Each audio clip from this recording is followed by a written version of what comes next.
Salut! La semaine dernière, on a fait un assemblage à mi-bois que avec des ciseaux. Ça vous a bien plu? Et ben, je continue parce que c'est un sujet intéressant, je trouve. Et aujourd'hui, on va faire une mortaise. On va faire une mortaise dans ce bout de chêne. J'ai pas été chercher du tilleul pour vous faire ça. J'ai pris du vrai chêne. Celui-ci a un beau fil droit comme il faut. Et je vais coller un bout de verre sur la face, de façon à ce qu'on voit ce qui se passe lorsque je creuse ma mortaise. C'est une idée que j'ai piquée à Paul Sellers, que je vous conseille d'aller voir sa chaîne. Je vous mets un petit lien là-haut, là. Et c'est vraiment une chouette chaîne, un vieux monsieur, vieux, il ne faut pas dire ça, mais un ancien menuisier qui partage son expérience. Il a des milliers de films sur le travail du bois, c'est en anglais. Et j'ai repris son petit truc de mettre un bout de verre comme ça. Alors là, j'ai mis un scotch double face de façon à m'aider un petit peu. Et donc, vous allez pouvoir... Ah non, j'ai oublié de tracer la mortaise elle-même. Je me précipite, mais on va tracer la mortaise.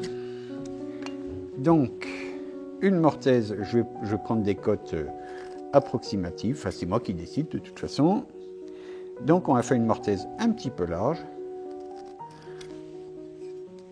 Et on va régler une profondeur... Là, j'avais pré-réglé à 30 mm. Donc, on va faire 30 mm de profondeur. Donc, je vais vous les marquer en rouge, là. Encore une fois.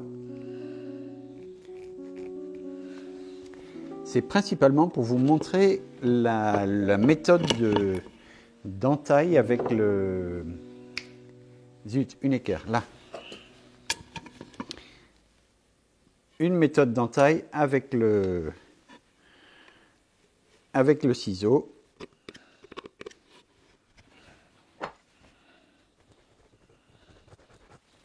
Alors le Trusquin, là, il sert déjà à faire une première entaille dans le bois, de façon à couper les fibres du bois en surface, et de façon à ce qu'on n'ait pas de trucs arrondis. Enfin, vous verrez plus tard. Donc là, je vais coller ça en plein milieu. Alors c'est du verre trempé, j'espère quand même qu'il ne va pas péter, parce que j'aurai l'air malin. Allez, on va dire que c'est solide. Et je vais commencer à entailler cette mortaise directement au ciseau à bois. Et vous verrez que ce n'est pas très compliqué. On commence toujours par reprendre le bord de son trait avec un petit coup de maillet. Avec des ciseaux qui coupent, il n'y a pas besoin d'une masse, hein. C'est juste un petit coup. Voilà. Et un autre en face, histoire de bien s'arrêter là où il faut. Alors là, le ciseau bien vertical.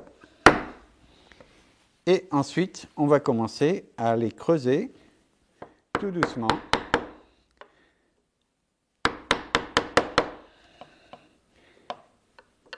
Et à chaque fois, vous pouvez creuser un petit peu plus.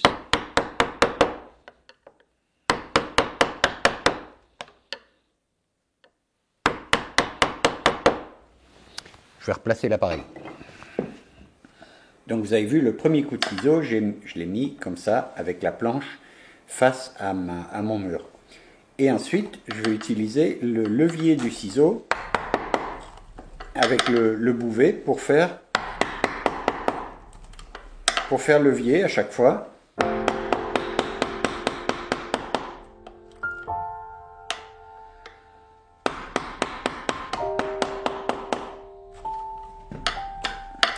On peut nettoyer.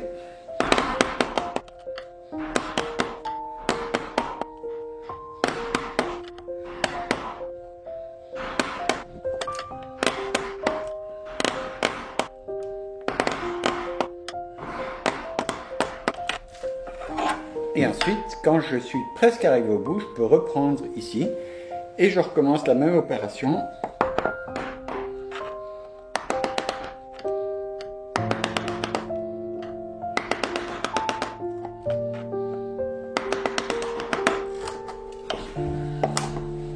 Alors, je vais essayer de nettoyer tout ça au fur et à mesure.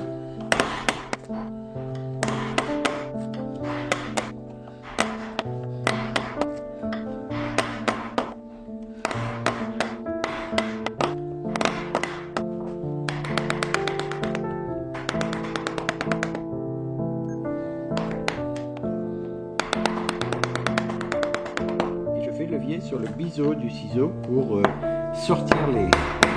sortir les copeaux.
Et un dernier petit coup là pour égaliser.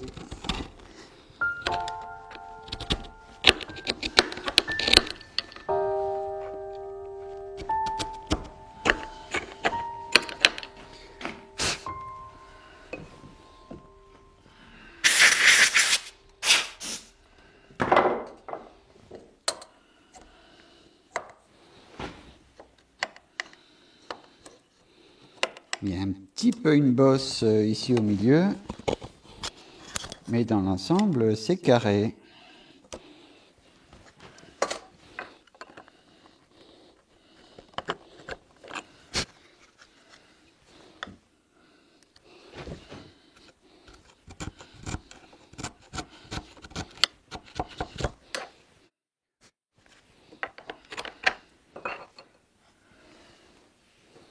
Alors d'une manière générale, il faut essayer de ne pas prendre appui sur le bord de son entaille, là, parce que ça fait des marques et voilà, c'est pas le but du jeu. Il faut utiliser le levier qu'on a avec le biseau du ciseau pour faire levier au fond ou contre ce qu'on vient de couper.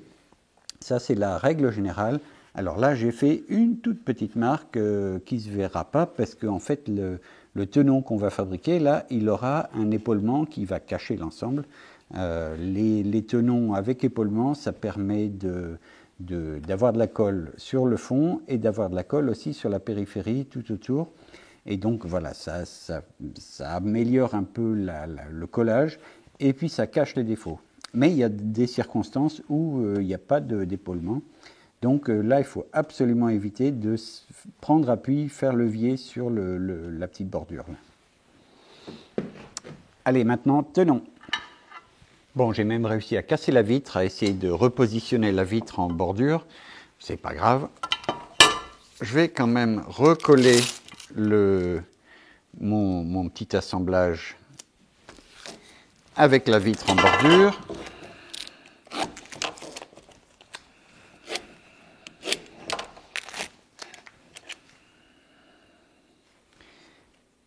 De façon à ce que la vitre elle limite le morceau de bois qui est absent. Donc on va faire comme si c'était une vraie mortaise.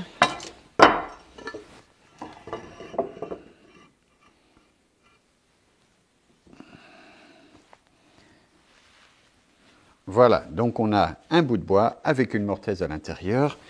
Et toujours pareil, vous pourrez voir ce qui se passe. Alors je ne vais pas la mettre trop basse.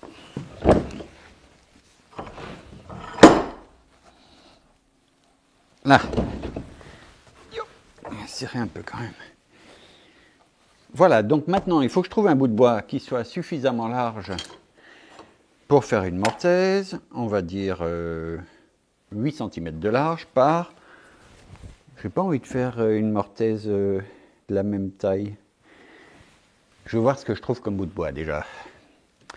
Et pour en revenir à l'entaille de cette mortaise, même si ça m'a pris une bonne partie de l'après-midi hier, mais c'est avec le film, avec le tournage du film, en fait, faire une mortaise comme ça, il n'y en a pas pour 10 ans, hein, il y en a pour, allez, un quart d'heure au maximum. Avec un peu d'entraînement, vous mettez un quart d'heure à faire une mortaise comme ça. C'est toujours plus long forcément que de mettre un domino, mais c'est pas très long. Très honnêtement, c'est pas très long. Et avec des ciseaux qui coupent bien, ça va quand même assez vite.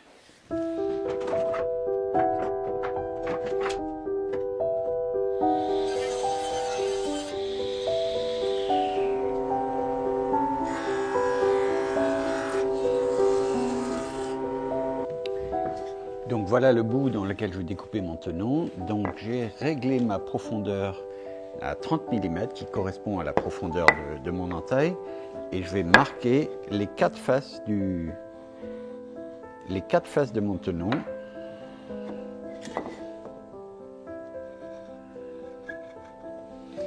Alors ce Trusquin, il présente l'avantage d'être gratuit à fabriquer, mais il ne permet pas de prendre la profondeur comme un Trusquin normal, comme un Trusquin Veritas par exemple. Je vais m'en acheter un prochainement.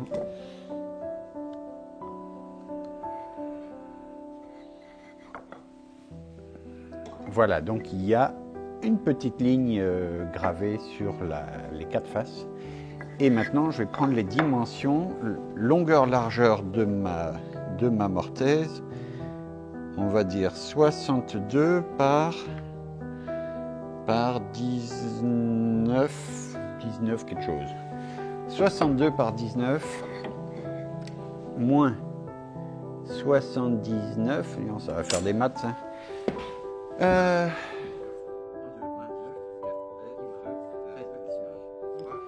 Donc que je me trompe pas, les 6,5 on va les mettre là.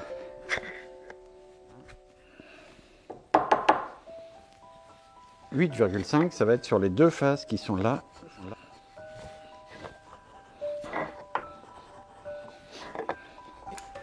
Tiens non, ça va être du verre.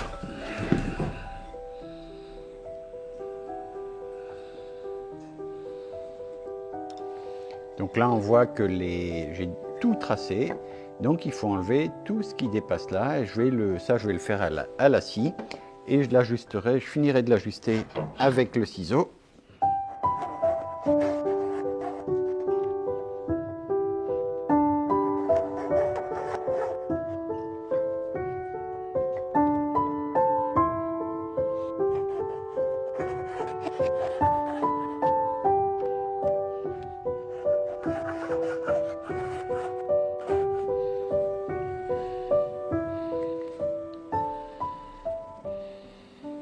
Voilà, donc il faut que j'enlève tout ce qui est autour. Donc là, j'ai qu'à dégrossir un peu. Je ne vais pas aller jusqu'au trait tout de suite. Vous voyez, je me tiens à l'intérieur du trait. Et je vais y aller mollo, hein, on n'est pas pressé.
Donc là, je vais aller progressivement jusqu'à mon trait.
Et voilà.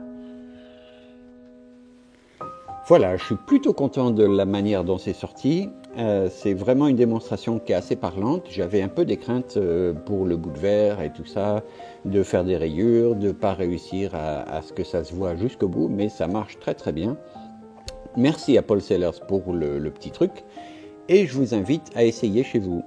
Et je vous invite à essayer surtout avec un bédane. Un bédane, c'est un ciseau exprès pour faire les mortaises. Celui-là, c'est un bédane de 8. Donc 8 mm de large, et vous voyez qu'il est beaucoup plus épais qu'un ciseau à bois normal.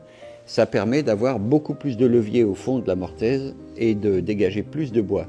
L'inconvénient, c'est qu'il ne fait que 8 mm de large, et là vous avez vu que j'ai réussi à faire une mortaise de 18 mm sans avoir à vraiment travailler le côté de la mortaise. Ça se fait tout seul, les fibres elles s'arrachent tout seul. Et j'ai à peine rectifié l'intérieur de la mortaise sur la face que vous avez vue au fond. Donc ça marche tout à fait bien. Quand on fait ça avec un bédane de 8, à moins de faire une mortaise de 8, mais ça c'est peu probable, on a besoin de rectifier cette face au fond. Donc voilà, faites comme vous voulez, mais normalement il faut faire ça avec un bédane. Voilà, retrouvez-moi très bientôt pour des petites fabrications pour le concours des 100 000 abonnés qui va arriver très très vite. Il va arriver d'autant plus vite que vous vous abonnerez à la chaîne. Et donc je prévois une sorte de jeu avec plein de petits objets que j'ai fabriqués, que vous connaissez déjà. Certains vous allez découvrir en partie semaine prochaine et la semaine d'après. Et puis voilà, donc à très bientôt et abonnez-vous.